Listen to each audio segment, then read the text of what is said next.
Nadiane, boa noite. Essa é a minha última aula, né? Ô, meu bem, me procura no final da aula, tá bom? Que aí eu fico. Tá bom.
Olá, pessoal, boa noite. Como vocês estão? Tudo bem?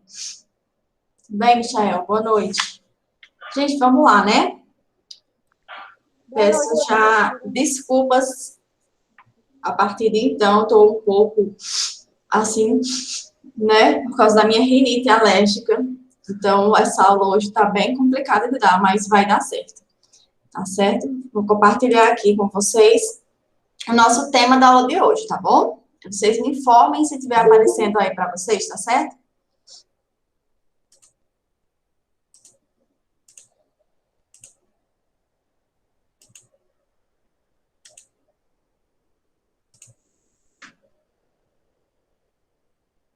Tá aparecendo aí? Sim. Obrigada. Vamos lá, né?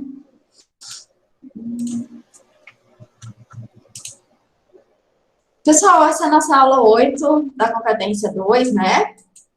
Espero que a gente esteja finalizando aí bastante pessoas essa semana. Peço também que tenham um pouco de paciência, porque essa foi uma semana bem complicada para a gente, essas 2 últimas semanas, para os professores do SESI, porque estávamos envolvidos com notas, finalização de turmas, notas de mestrais, avaliações, então foram 2 semanas bem conturbadas, mas essa semana a gente já vai retornar e avaliar um por um dos alunos novamente, ver quem já concluiu, mas só que tenham paciência, tá bom? Lembro também que é necessário que vocês finalizem a plataforma ela é obrigatória para a conclusão do ensino médio. Caso não tenham concluído as atividades da plataforma do SESI, vocês devem entrar o mais rápido possível e concluir todas as atividades e as aulas, tá certo?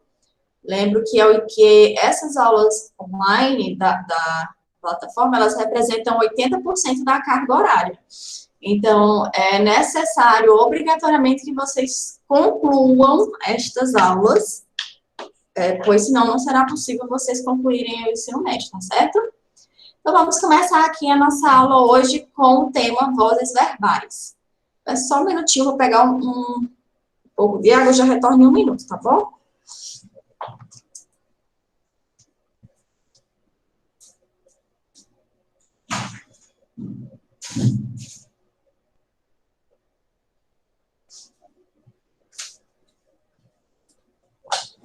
Ó, check, desculpem, é que eu tinha esquecido da água, mas agora vai dar certo. Vamos lá, né? Vozes verbais. Já ouviram falar nesse tema? Vozes verbais? Professora, Oi. por gentileza, se você puder repetir o que você falou, no início, porque eu só entrei agora. Se você puder passar algum detalhe, que eu peguei só o finalzinho. Então, essa semana a gente vai retornar a avaliação de um por um dos alunos, né? Para verificar quem já concluiu, quem não, tá? Porque a gente consegue fazer isso aí uma vez na semana. Só que essas últimas semanas foi um pouco mais difícil para concluir todo mundo devido à carga de trabalho, médio, bimestral, essas coisas, né, da escola. Mas agora a gente já vai retornar e já vai verificar quem já concluiu, quem não. A gente pede só que tenham um pouco de calma, né?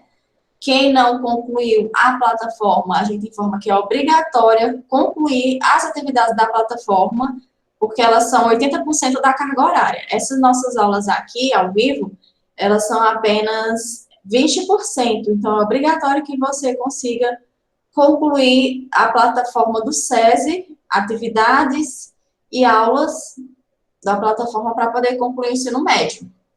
Tá certo? Então, é obrigatório. A gente já informa a partir de agora, tá certo? Tá ok, obrigada. Nada. Então, a gente começa com o tema de vozes verbais, né? Pessoal que deixem os microfones no silencioso. As vozes verbais, eles representam o agente da ação dentro das orações. Quem é que está praticando aquela ação, né? Quem é o sujeito? É um sujeito que ele pratica a ação, ele está recebendo a ação, ou ele pratica a ação enquanto recebe a mesma. Então, para definir quem é o agente da ação, a gente tem as vozes verbais. Vozes verbais não são nada mais, nada menos do que as vozes do discurso, né? Então, a voz ativa, sempre, relembrando a vocês que a voz, ela sempre se baseia no verbo, né? É a voz verbal, ou seja, quem é que está praticando ou sofrendo aquela ação ali do verbo, né? Então, essas ações praticadas ou sofridas pela indicação ali dos verbos, elas podem ser de 3 tipos: voz ativa, voz passiva e voz reflexiva. Na voz ativa, o sujeito, ele é o agente da ação, né? Ele está praticando aquela ação que é dada pelo verbo. Aí eu tenho este exemplo: a vida ensina muitas lições, eu estou feliz. Corri durante o verão. Então, a gente percebe que aí o sujeito, ele está praticando aquela ação. Então, quando o sujeito pratica aquela ação, a gente dá aquela ação como a voz ativa, né? Onde o sujeito é o agente da ação e a atividade ou o estado. Então, a gente não centra ali só na questão da ação, do correr, do cantar, do falar, mas também da atividade mental, tá? Porque o verbo, ele não só é indicação, mas também atividade mental, estado, né? Então, quando diz eu estou feliz, feliz é meu estado naquele momento. Então, nesse contexto, eu tenho voz ativa, enquanto o sujeito, ele está exercendo a ação, né? Ele não sofre, mas sim ele exerce aquela ação. E aí, eu dou essa ação pela voz ativa. Então, voz ativa, quando o sujeito é o agente daquela ação. Na voz passiva, é o total inverso, né? O sujeito, ele não está ali exercendo a ação, e, na verdade, ele está sofrendo a ação, ele é o paciente dessa ação que é dada pelo verbo. Lembramos que nem sempre o verbo ele se concentra na ação em si, mas também na atividade mental e no estado, né? E aí eu tenho a voz passiva analítica e a voz passiva pronominal ou sintética. E aí também eu vou ter a última voz, que é a voz reflexiva. Na voz reflexiva, o sujeito, ele é ao mesmo tempo o agente daquela ação, ao mesmo tempo em que ele é o agente da ação e pratica a ação, ele também recebe a ação naquele mesmo instante. Então, você vai observar... só um minuto, tá, gente? Você vai observar que na voz reflexiva, geralmente o verbo ele vai vir acompanhado da partícula se, né? Então, o se, ele está ali indicando que aquela é uma voz reflexiva, onde o sujeito sofre e exerce a ação ao mesmo tempo. Vamos ver isso aqui dentro do exemplo? Ele cortou-se com a faca. quem praticou aquela ação foi ele, né? Então, ao mesmo tempo que ele cortou, usou a faca, ele também sofreu ali aquela ação que foi dada pela faca.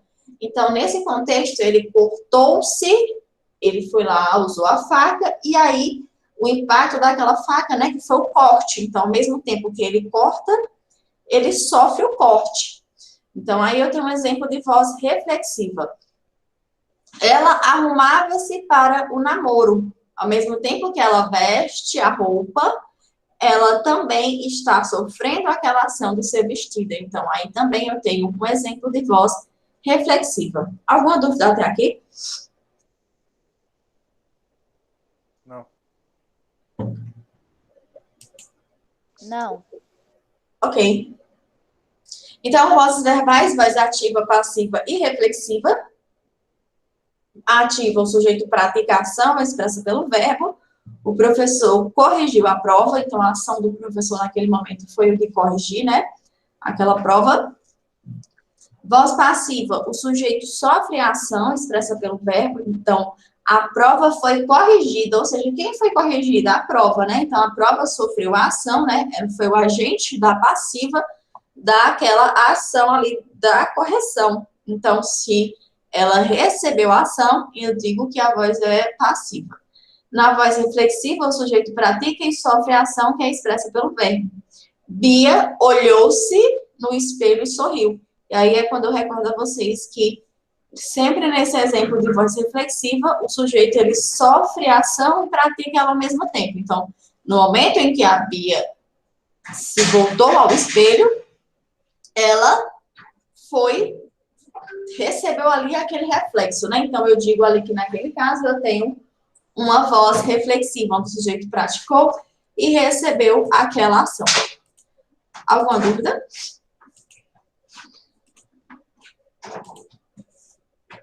Não. Só um minuto que eu vou mandar um link aqui para um aluno. Ok. Então, gente, quanto à questão por que a gente fala das vozes verbais, né? Entender as vozes verbais é primordial para que você entenda também a construir um texto de forma pessoal ou impessoal. O que seria essa questão da construção textual de forma pessoal e impessoal? Gente, quando você faz concurso público, quando você presta um vestibular, um Enem, algo do tipo, a impessoalização da linguagem, ela sempre vai ser ali exigida.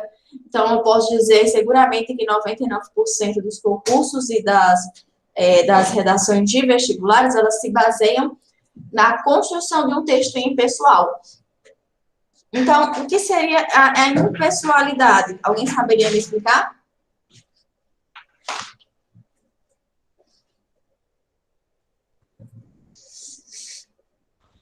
Qual é a pergunta, professora? O que seria a impessoalização? Impessoalização.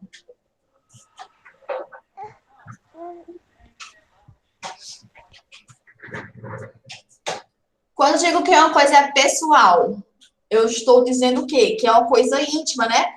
Pessoal, ela é de cada pessoa, né?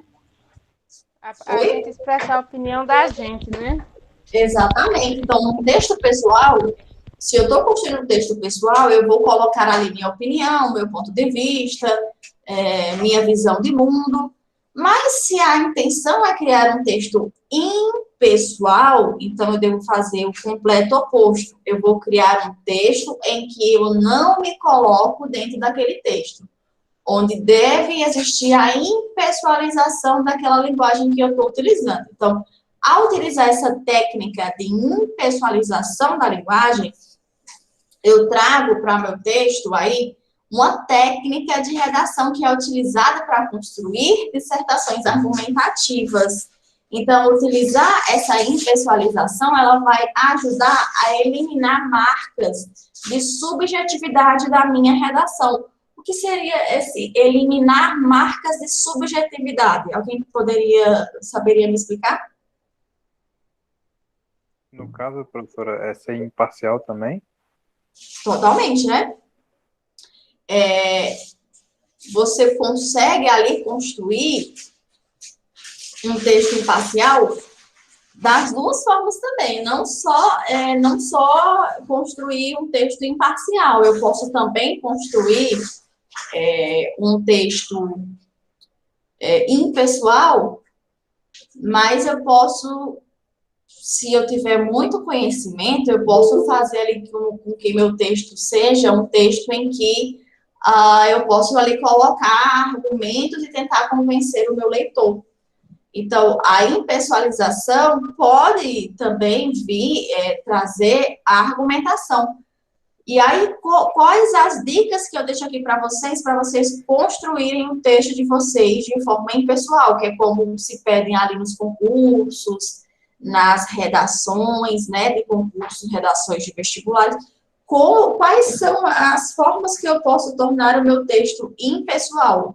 Em que eu devo argumentar dentro do meu texto, mas não me colocando dentro do texto.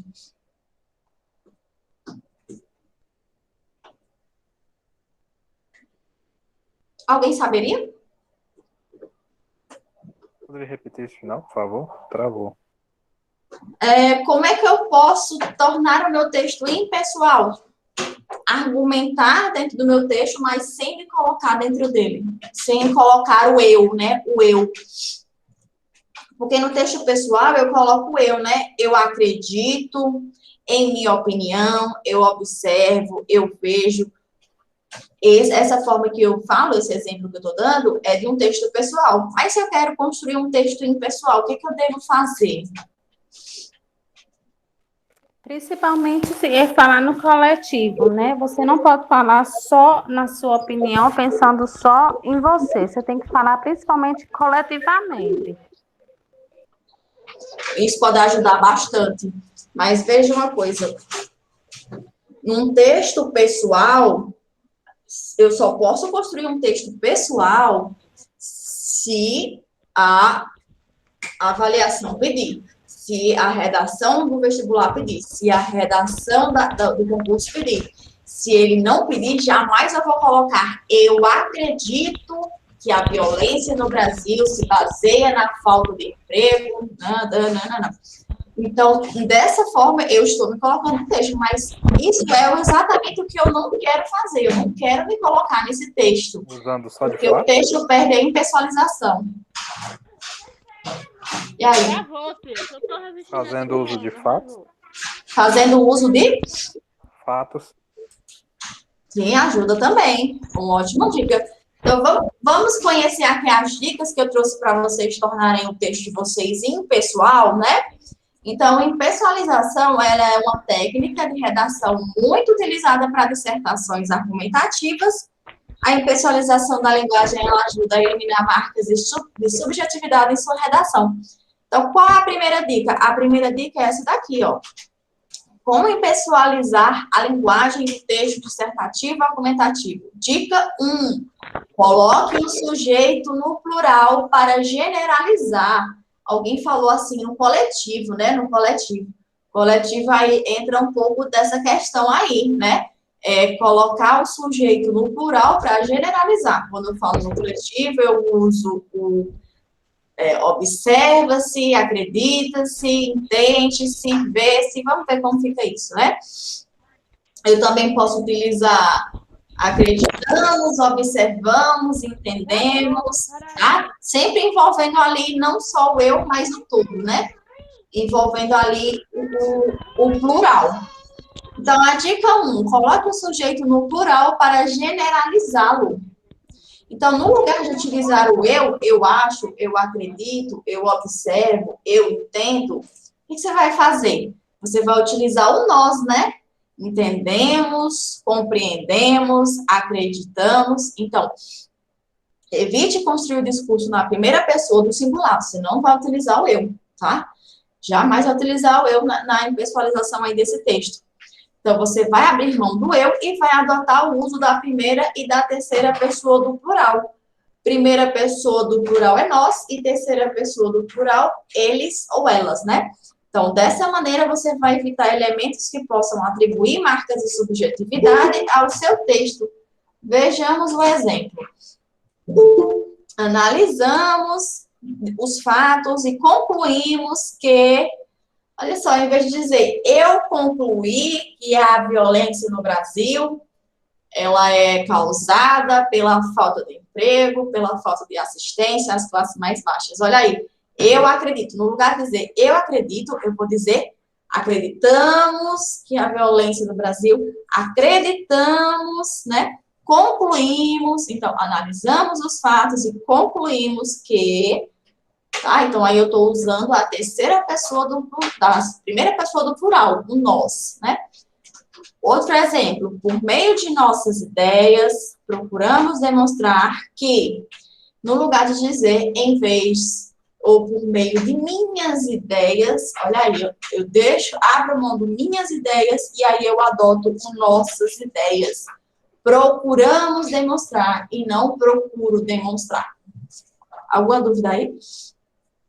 Não, professora. Qual seria a dica de número 2? A dica 2 é ocultar o agente da ação. Eu vou ocultar. Quando eu oculto o agente da ação, eu estou tornando o meu sujeito, o sujeito ali da oração, né? O agente da oração, eu estou tornando ele um sujeito oculto, né? Quando eu torno o meu sujeito oculto, o sujeito ali, ele vai ser determinado exatamente pelo meu verbo. E no lugar de aparecer nós acreditamos, eu tiro nós, ou seja, oculto nós e vou dizer só, acreditamos que há violência no Brasil, em vez de dizer nós acreditamos na violência no Brasil. Então, eu tiro ali o nós e deixo ali só o verbo. Aí, ao fazer isso, eu estou ocultando o meu agente da ação. Tá certo? Então, para neutralizar o discurso e deixá-lo mais objetivo, opte sempre que possível por ocultar o agente. Isso pode ser feito por meio de expressões como é importante, é preciso, é indispensável, é urgente, já que elas não revelam o autor da ação.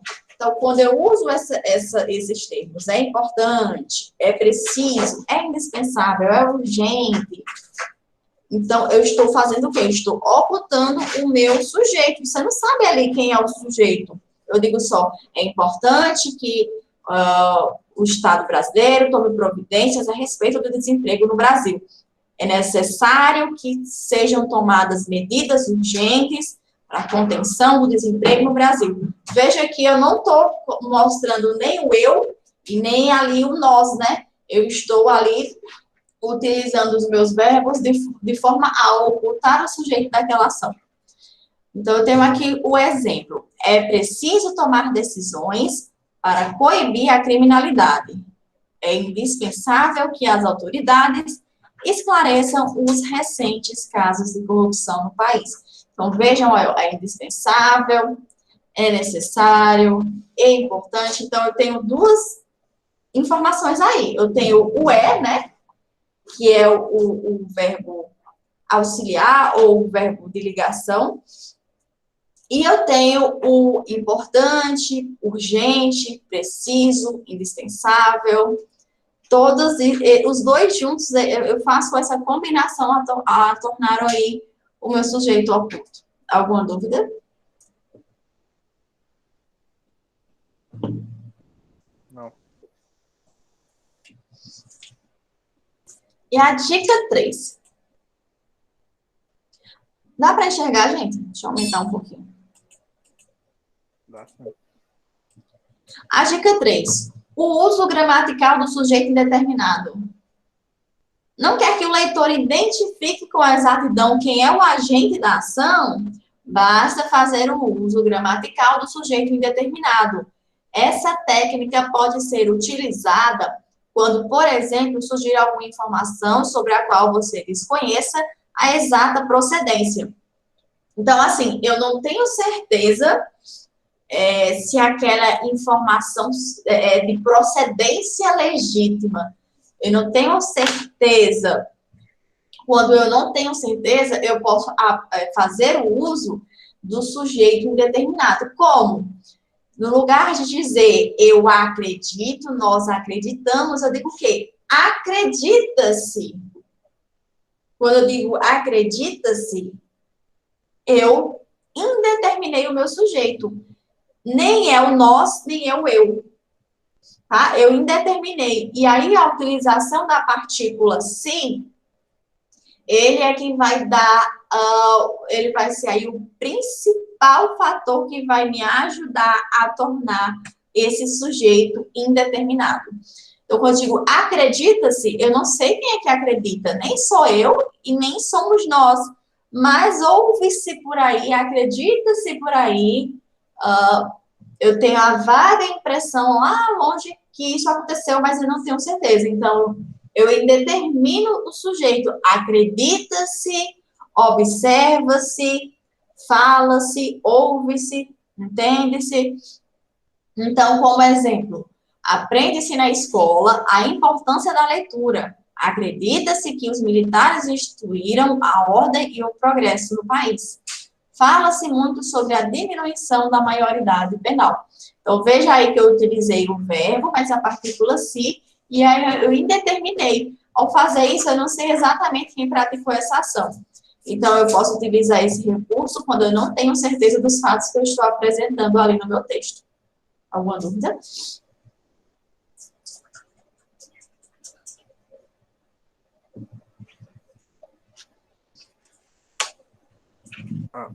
Professora, Oi. a senhora disse que essa dica é para impessoalizar a redação, certo? Exatamente. Elas são usadas como é no texto? Argumentativo, como é a outra palavra? Dissertativo, argumentativo. São usadas para esse tipo de redação, né? Sim. E aí, mesmo que a redação lá do concurso que você for fazer não está pedindo exatamente um texto, não está dizendo todas as palavras que é um texto impessoal, mas você sabe que todas elas exigem um texto impessoal. Tornar o seu texto impessoal, ele vai fazer com que o seu texto seja um texto rico e seja valorizado ali, entendeu? Porque é uma técnica muito importante para concursos e para análises em geral, né? Quando você está ali sendo avaliado. Então, sempre nas redações dissertativas, você pode trazer sem medo o texto impessoal, tá? Você não vai errar jamais. Pelo contrário, vai só enriquecer o seu texto e trazer ali um ponto a mais do que o seu concorrente. Tá certo?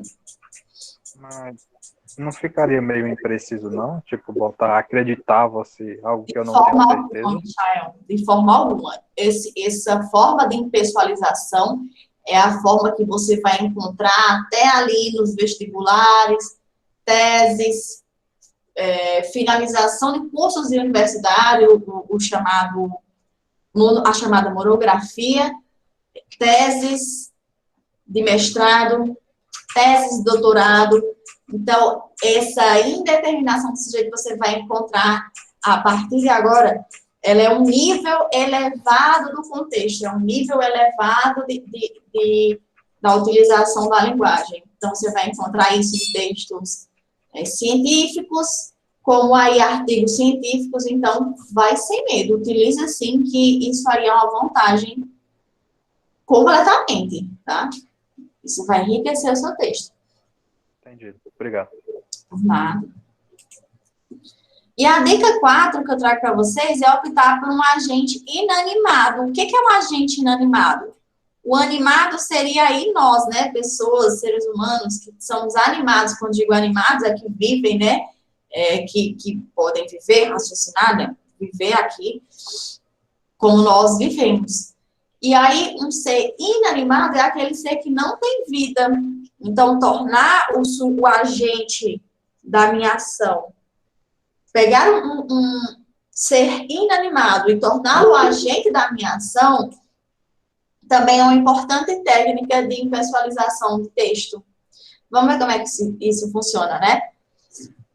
Outra maneira eficiente para impessoalizar a linguagem do texto é optar por um agente inanimado. Dessa maneira, a responsabilidade em relação à ação será diluída. Quando eu digo diluída, é que o problema, ele é como se ele fosse diluído mesmo ali. Não tem um agente principal ali que está praticando aquele ato, que está exercendo aquela ação. A ação, ela é diluída nesse sujeito, nesse agente inanimado. Vamos ver como é que isso funciona. Exemplo, a diretoria da empresa elegeu um novo coordenador executivo. Olha só, a diretoria da empresa. A empresa é um ser inanimado, tá? Não é uma pessoa em si, não é a Maria, não é o João, não é o Pedro, é a diretoria da empresa, ou seja, a diretoria da empresa, esse ser inanimado, né? Está aí como um agente que Licença, professora. Boa noite. Desculpa a demora, porque eu cheguei agora lá do... Como é? Lá de baixo que eu fui fazer o exame do Covid. Tava doente. Tá, ok, melhoras. Obrigada. E aí, gente, olha só. Os deputados votaram um projeto de lei que vai de encontro ao interesse da população. Quando eu digo os deputados, não é o agente, a pessoa. Não é o João, não é a Maria, não é o Pedro, são os deputados. Os deputados seria um ser ali inanimado, né? Ele está mais para a organização dos deputados, a organização dos deputados, e não a pessoa em si. Boa noite. Cheguei agora que eu estava no trabalho. Tudo bem, Paulo. Então, os deputados aí, eles vão funcionar como uma organização, né? Então, não trago os deputados, o João, o Pedro, o Mário, o Antônio, mas eu trago a organização no geral. Então, eu torno um ser inanimado como o agente daquela ação. As autoridades competentes no que diz respeito à organização também, né? A institucionalização, e não ao indivíduo em si. Não ao Pedro, não ao João. Então, as autoridades competentes devem garantir ao cidadão o direito de ir e vir, tá? Então, eu diluo aquela responsabilidade do presidente Jair Bolsonaro ou do governador Camilo Santana, eu diluo aquela ação de uma forma que eu trago não a pessoa em si, mas a organização, as autoridades competentes, os deputados, não é o deputado, sei lá, não tem nenhum deputado agora, mas não é o deputado João, são os deputados, a organização aí dos deputados. Entendido? Sim. Sim. E a quinta e última dica, gente, que eu trago para vocês, é utilizar o uso da voz passiva. Lembra que eu falei para vocês? Voz ativa, voz passiva, voz reflexiva? Na voz passiva, o sujeito ali, ele está recebendo a ação. Ele está sofrendo a ação e não exercendo a praticando. Então, nesse sentido, quando eu tiro ali o sujeito da voz ativa e passo ele para a voz passiva, o sujeito da oração, ele se torna paciente, ou seja, aquele que recebe, né? Isto é, ele sofre a ação expressa pelo fato verbal. Então, ele está sofrendo a ação que é trazida pelo verbo. Então, empregar esse recurso, ele contribui para a impessoalização da linguagem, já que na voz passiva, o sujeito ele poderá estar oculto. Vamos ter um exemplo. As novas descobertas sobre a cura para o câncer foram realizadas em centros de estudo nos Estados Unidos. Ou seja, as novas descobertas sobre a cura para o câncer foram realizadas. Ou seja, quem seriam aí, o sujeito seriam as novas descobertas. As novas descobertas estão recebendo a ação ali que foi realizada pelo Centro de Estudo nos Estados Unidos. Está sendo comprovada a importância da escrita à mão no processo de aprendizado. Então, está sendo comprovada quando eu utilizo essa forma verbal, eu trago o sujeito recebendo aquela ação de ser comprovada. Está sendo comprovada a importância. Então, a importância não está exercendo, mas está recebendo a ação do verbo, que é a comprovação. Entendido isso? Sim, professor. Gente, aí a gente muda, sai aí um pouco da questão da redação, a construção textual, e aí a gente entra nos conectores textuais. Como utilizar os conectores ao seu favor na construção do seu texto. Então, vamos conhecer um pouquinho aqui sobre os conectores textuais. Vocês me informam aí se vai aparecer o áudio, tá bom?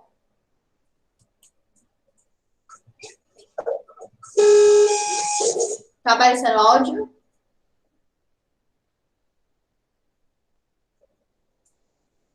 Tá saindo Só som aí? apareceu um barulho, nada mais.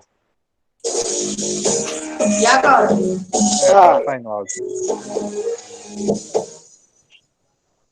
E aí, pessoal, beleza? Professor, novamente com você mais uma vez no Brasil Escola para falar sobre conectivos textuais. Muito bem, conectivos textuais é aquilo que vai dar unidade para o seu texto e fazer com que o seu texto seja coerente e coeso. Pronto, Google? Não, pronto não. Antes, você se inscreve aqui no nosso canal, assina as notificações para que você possa sempre receber as nossas novas aulas, as novidades, tá certo? E não deixe de dar aquele joinha para a gente, se você gostar dessa nossa aula, para dar continuidade ao nosso trabalho aqui. Tudo certo, então vamos lá falar sobre conectivos textuais. A palavra conectivos, como se sugere, né, é aquilo que conecta, beleza? Então, os conectores têm a seguinte, conectivos ou conectores, né, que são sinônimos, tem a seguinte definição. Acompanha com a gente aí no quadro. Conectivos são expressões gramaticais invariáveis que têm como objetivo promover conexões entre as partes menores, palavra a palavra, e as maiores, parágrafo a parágrafo. E aí, então, quer dizer, com essa definição de conectivos, a gente consegue entender mais ou menos a função deles, mas ainda não está claro quem são os conectivos. O nosso objetivo nessa aula aqui não é fazer lista mostrando quais são todos os conectivos possíveis, mas muito mais te dar o caminho para poder estudar e entender quem são esses conectivos. Alguns professores optam por falar um número grande de conectivos aí. Outros já são um pouco mais moderados e entendem que os conectivos se dividem em 3 classes gramaticais. Primeiro, as preposições e locuções prepositivas. Tá? Qual a função dessa classe gramatical? Ligar uma palavra a outra. Subordinar o sentido de uma palavra a outra. Então, são aí um grupo pequeno de 18 preposições em média, 20 preposições mais ou menos, que dão todo o universo de conexão de palavra a palavra. Depois, nós temos as conjunções, semelhantes às preposições, as conjunções e as locuções conjuntivas também fazem conexão. Só que, ao invés de simplesmente conectar uma palavra a outra, as conjunções ligam orações, fazem com que uma oração esteja ligada a outra, e, portanto, fazem com que um período esteja ligado a outro, e, portanto, fazem com que um parágrafo esteja ligado a outro. Tá? Então, essas duas importantes classes gramaticais ajudam a gente a manter o texto bem conectadinho. Mas ainda está faltando uma classe gramatical, que é a dos advérbios e das locuções adverbiais.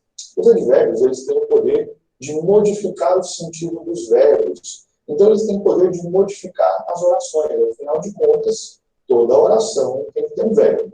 Se eu tenho uma palavra que modifica o sentido desse verbo, então eu posso entender que isso também modifica a oração. Então, os advérbios são responsáveis, por exemplo, por ajudar você a manifestar o seu posicionamento num texto em que você tem que ser impessoal. Por exemplo, uma dissertação argumentativa. Então, na utilização dos advérbios, a gente vai aos poucos colocando ali a nossa opinião. Para demonstrar isso para vocês, eu trouxe aqui um texto, eu escrevi um textinho sobre a importância do debate na escola. A gente vai fazer a leitura desse texto aqui primeiro, tá? Você vai acompanhar a leitura com a gente aqui no quadro. Depois que a gente terminar essa leitura, aí eu venho fazendo uma leitura apontando explicando os conectivos e como é que eles foram empregados dentro do texto, beleza? Acompanhe comigo essa leitura. Debate é um tipo de conversa, geralmente mediada, em que um ou mais interlocutores expressam suas opiniões sobre um tema definido. Assim, toda vez que alguém sugere a discussão de um tema, é preciso que ao menos outra participe para que se possa considerar um embate de ideias.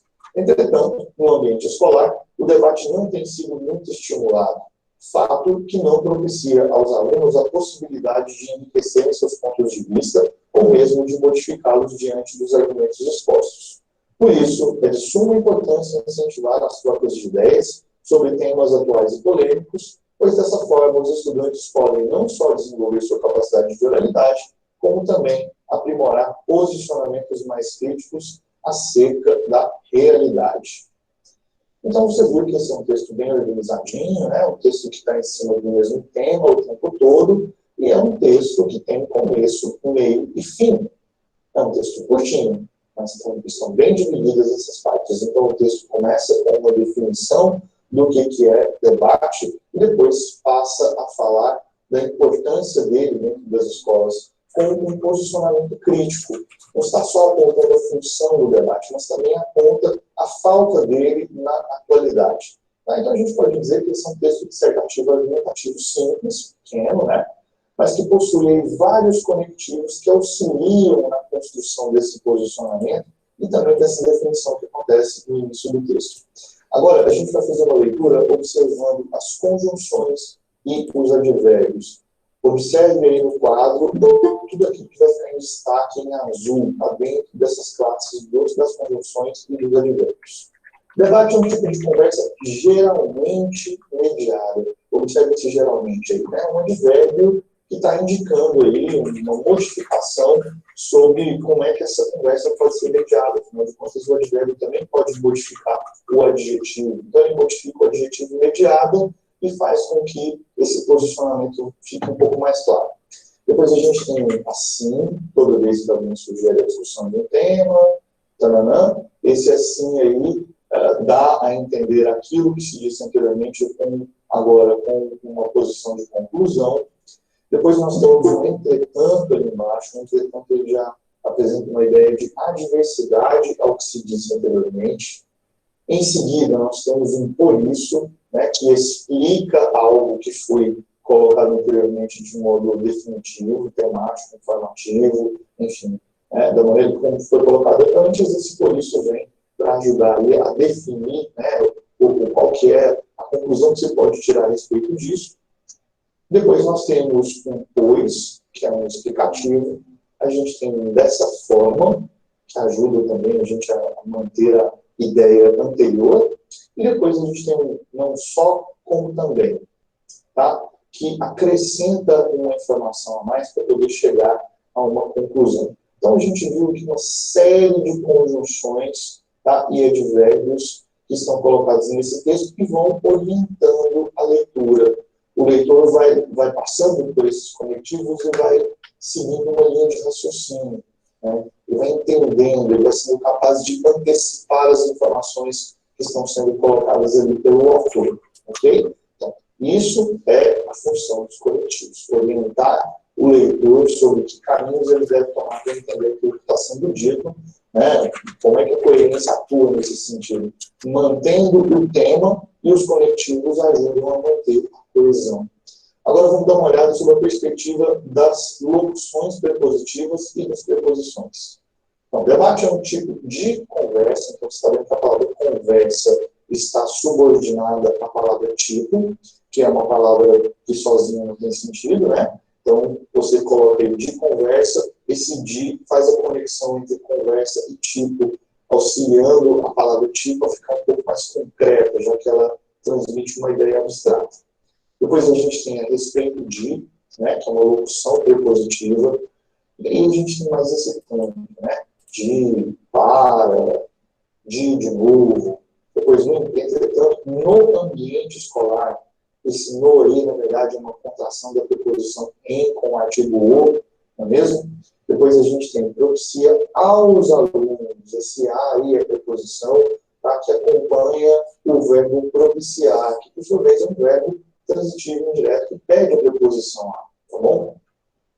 Depois a gente tem de enriquecer, a possibilidade de enriquecer em seus pontos de vista, ou mesmo de modificá-los. Como você pode ver, o de é muito utilizado, é uma preposição muito utilizada. São poucas preposições, a gente está falando de cerca de 20 preposições. Então é natural que algumas delas, como é o caso da preposição de, a preposição a preposição para e a preposição com, sejam muito recorrentes dentro dos textos. Tá?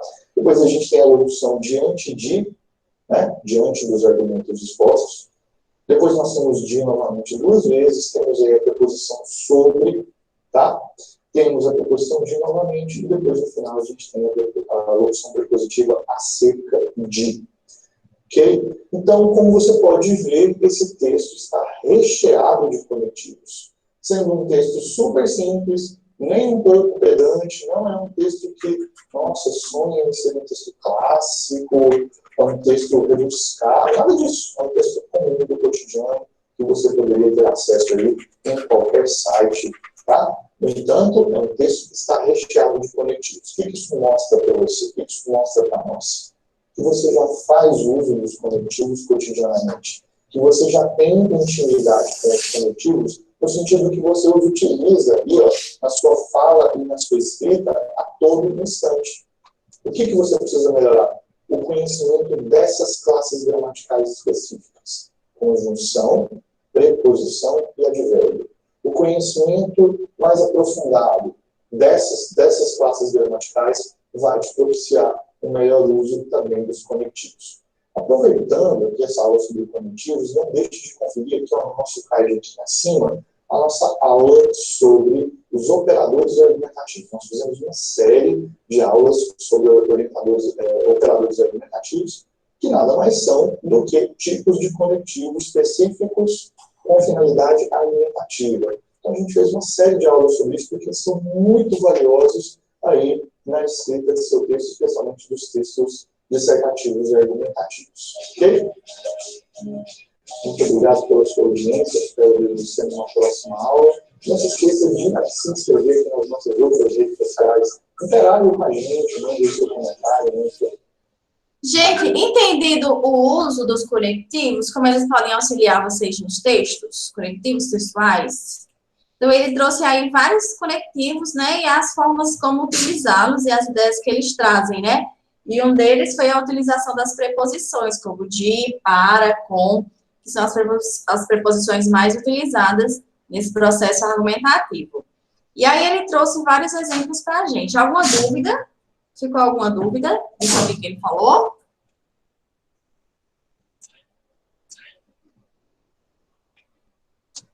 Sim, não?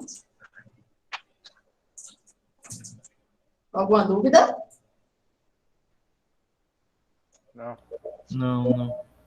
Ótimo. Então, agora a gente vai trazer um vídeo aqui para vocês sobre pontuação. Como utilizar de forma correta a pontuação dentro do seu texto para trazer a boa argumentação, para trazer a linguagem mais clara possível na hora que o seu texto estiver sendo avaliado. E moçada, beleza aí? Estamos de volta. Para quê? Agora faz um assunto que você está me pedindo também há muito tempo, tá lá, papapá. Qual é o assunto? Qual é o assunto? Pontuação. Sim, pontuação, vamos dividir essa aulinha, certo? E agora, primeiramente, pontuação. Ponto final, exclamação, interrogação. Vai!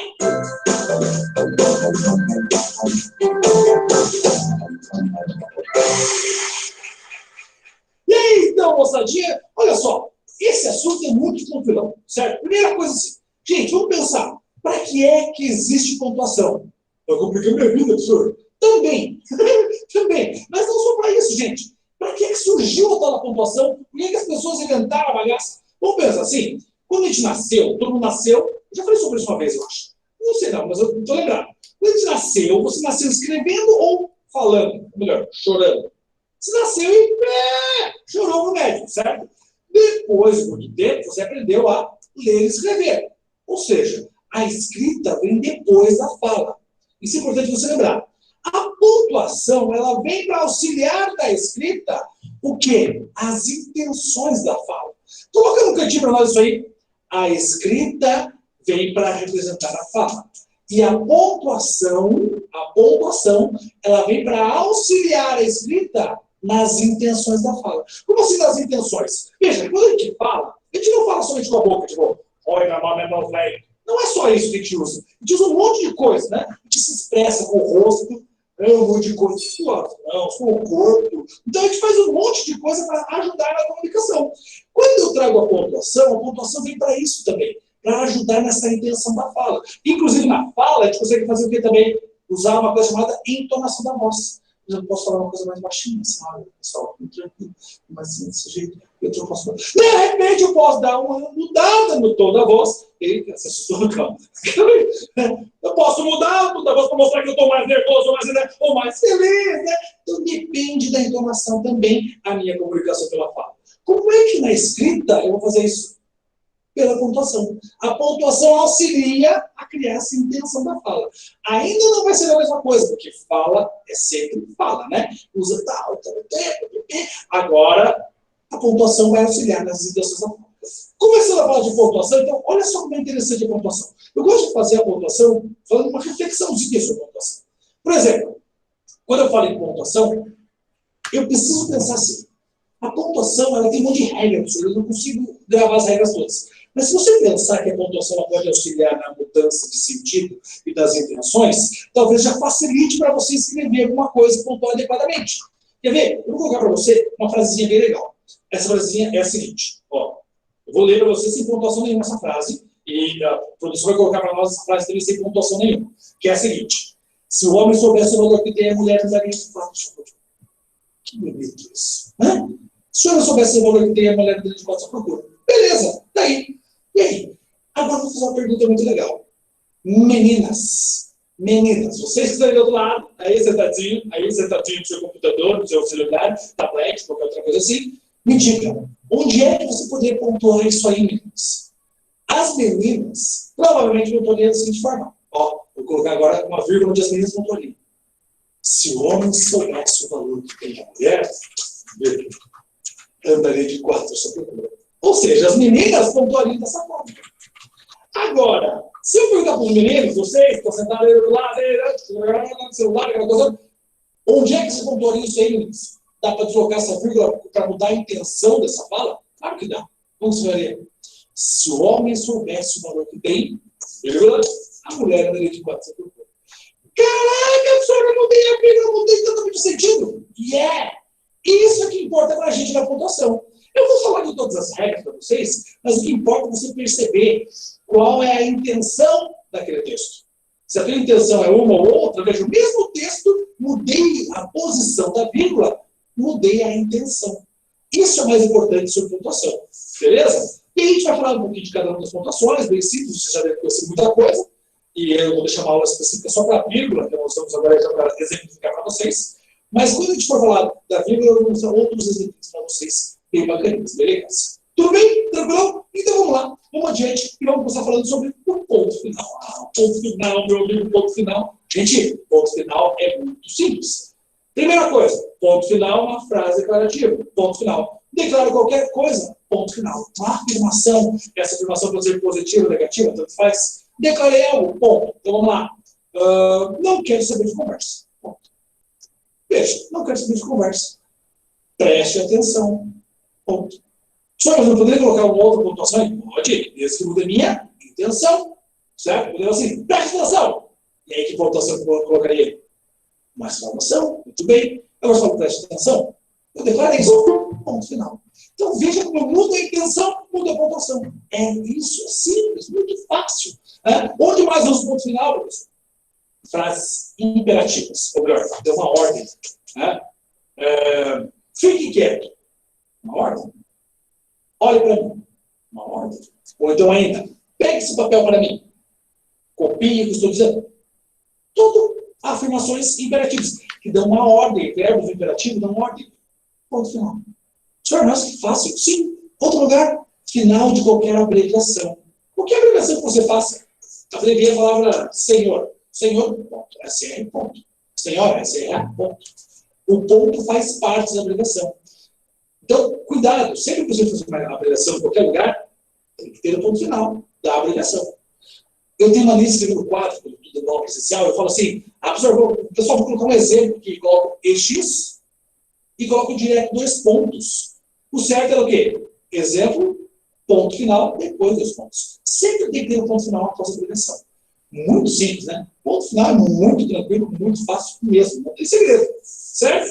E aí, depois do ponto final, outra pontuação que é muito legal, muito recorrente, a gente pode usar várias vezes, nós falamos agora há pouco, que é a tal da exclamação. Veja, a exclamação tem qual a ideia? O que é uma exclamação, gente? Vai fazer o quê? Exclamar, tudo bem, ok? Ok, mas fora exclamar, o que é exclamar? Isso é uma surpresa, ou chamar a atenção de alguma coisa. Isso é exclamação. Eu falei agora há pouco, preste atenção, olha para mim. Mudei a entonação da fala, mudei a pontuação. Isso você encontra muito onde? Em narrativas. Nas narrativas você encontra muita exclamação. Né? Então, todas as vezes que tem uma surpresa, você vai usar a exclamação para demonstrar isso. Quando usa interjeição, o que é interjeição mesmo? Lembra de interjeição? Eu falei de interjeição para vocês. Tem na aula do canal, assiste e depois volta aqui. Né? Beleza? Interjeição, você está chamando a atenção de alguém. Ei, psiu! Psiu, exclamação. Oh! Exclamação. Ei! Oh! Let's go! Ei, oh, let's go! Exclamação, certo? Sempre que você tem a intenção de chamar a atenção, expressar uma emoção, você traz a tua exclamação. Ou então, uma exclamação mais legal ainda. Gente, esse canal é sensacional! Exclamação. Certo? E aí sim, bem facinho de usar. E a interrogação? A interrogação só pode ser onde? Em frases interrogativas. Faz o quê? Um questionamento, uma pergunta. Então, qualquer pergunta que você faça, você vai usar a interrogação. Qual é o seu nome? Por que você veio aqui hoje? O que você está fazendo aí na minha computador? Assistindo aula, professor. Certo? Então, é muito simples. Agora, um detalhezinho bem legal. Eu posso usar a exclamação e a interrogação juntas. Como assim, professor? Que momento eu posso fazer isso? Quando eu tenho, por exemplo, um diálogo numa narrativa. E um dos personagens, ele se espanta e questiona ao mesmo tempo. Como assim? Deixa eu pensar aqui. Deixa eu pensar uma frasinha. Foi bem legal. Sei. Assim, um diálogo, tá? Então, sei lá, alguém fala assim, oi! Não, oi não, vou pensar diferente. Já sei, assim, a mãe chega em casa e fala, quem é que vai ao mercado para a mamãe? Aí a filha responde, eu. A mãe fala assim, você? Nossa, nunca imaginei que você fosse. Quando a mãe falou, você? Esse você que é uma exclamação, uma pergunta, tipo, é um susto, tipo, como assim você vai fazer isso? Isso você pode usar uma exclamação com uma interrogação ao mesmo tempo. Isso existe. É muito comum em narrativas, quadrinhos você encontra muito isso, certo? Agora, em texto dissertativo não vai ter, ok? Só quando ele fala de personagem. Então, no teatro, novela, quando ele fala de personagem, você vai ter isso. Então, você... Nossa, eu nunca imaginei que você fosse querer fazer isso para mim. Então, o você vai vir com uma exclamação e uma interrogação juntos ao final. E também é comum acontecer sem problema. Facilzinho, muito tranquilão. Gente, olha só, peguei os 3 pontos básicos, hein? Ponto final, exclamação e interrogação. Uso simples, direto e reto. Sem estresse, sem problema. A gente vai fazer mais uma aula depois, falando sobre 2 pontos, ponto e vírgula, aspas, parênteses, travessão, todas as outras pontuações que nós temos aí, e a vírgula também. Por quê? Certo? Pessoas, não esqueça não de fazer aquele esqueminha sempre bom, sabe? Gente, alguma dúvida sobre a pontuação? A utilização da exclamação, interrogação, ponto final, vírgula? Não. Não? Gente, olha só, eu deixei aqui no chat o link da nossa frequência. Quem não viu, dá uma olhadinha lá, clica, coloca o seu nome completo, o número da sua turma do EJA, não esqueça, tá? Turma 10, turma 30, turma 35, não é turma 1, turma 2. É a turma lá de quando você fez ali sua prova do EJA. Então, turma 30, 35, turma 40, tá bom? Você coloca lá o seu nome completo e sua turma, tá certo? Alguma dúvida até aqui, gente? Não. Então, gente, a aula de hoje era só isso mesmo. Hoje, infelizmente, a gente não vai mais poder fazer atendimento de dúvidas, tá? Então, a partir de amanhã, 14 horas, Se tiverem dúvidas quanto à conclusão do curso, sobre plataforma, alguma coisa, podem me procurar amanhã a partir das 14, tá bom? Então, é só isso mesmo. Professor, tem como botar de novo o link para botar o nome? O meu não apareceu, não. Pronto, coloquei. Obrigada. Deu certo, gente? Não saiam sem colocar o nome na chamada, tá bom? Gente, uma ótima noite para vocês. Vão desculpando aí minha coriza, porque o negócio aqui tá complicado mesmo, né? Quem tem rinite sabe, né? Não é legal, mas é tudo certo. Então, até a próxima segunda-feira, se Deus quiser. Tchauzinho. Tchau, boa Boa noite. noite, professora. Tchau.